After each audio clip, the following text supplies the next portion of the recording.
Hey yo, Munchies here with an Awakened Chaos era video. Today is a quick how-to guide on the Flame Lizard, the fire element boss in No Man's Land. Let me help you extinguish the Flame Lizard. Let us defeat our foe!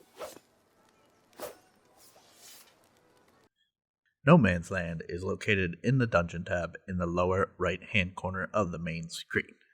It is on a 3-day rotation with Bane Wraith and the Wrathful Flood. Like the other bosses in No Man's Land, Flame Lizard has 9 stages, with Stage 1 dropping Fire Gems, Stage 2 through 6 dropping Fire Gems and Crystals, and Stages 7 through 9 dropping Fire Gems, Crystals, and Obsidian. These are used to upgrade your Fire Hero's abilities.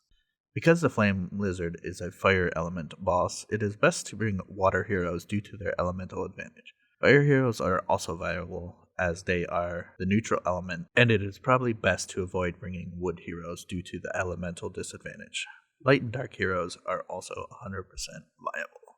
This is the boss where you want to bring your best damage dealers with your highest crit rate due to the Flame Lizard's passive.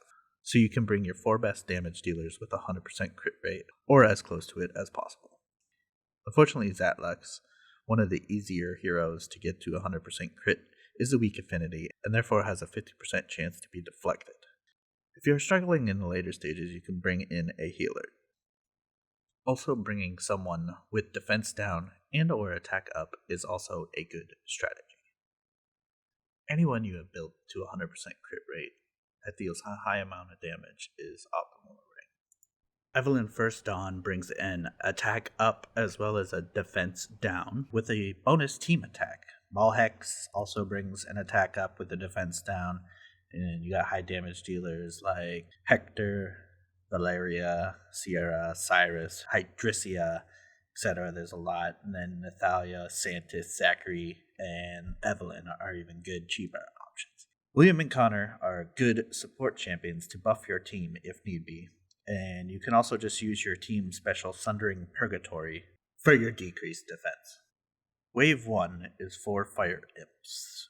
They only have one ability, called Scorching Strike, which is a single target attack with a 50% chance to apply Ignite for 2 turns. Because you should have high damage dealers with a 100% crit rate, this wave should be easily taken out. Wave 2 is the Flame Lizard. He has 2 passives. First is Spark, in which each spark grants him 20% damage, stacking up to 5. Which means, hang on here a second, 100% increased damage at 5 sparks. You can tell how many sparks he has by the energy bar under his health bar, and also by the number of flames on the platform in front of him, located meow and meow. Now these sparks can be removed by critically hitting the boss, which is why it is best to bring heroes with 100% crit rate. His second passive is Slayer, which grants him a bonus turn upon killing an enemy. So if you are unable to remove his sparks, his damage will increase and disaster can escalate quickly. His first attack is Lava Burst, which is an AoE ability that does damage based on how many heroes are still alive. Less heroes equals more damage.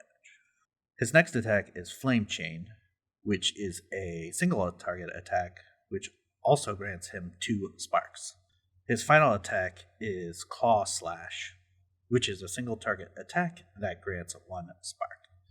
As long as you can bring maxed out crit rate heroes with increased attack and increased crit damage, you can snuff out the Flame Lizard and leave him as a pile of ashes. Remember, Stage 9 doesn't always drop obsidians and a significantly less amount of gems and crystals. Stay hungry, my friend.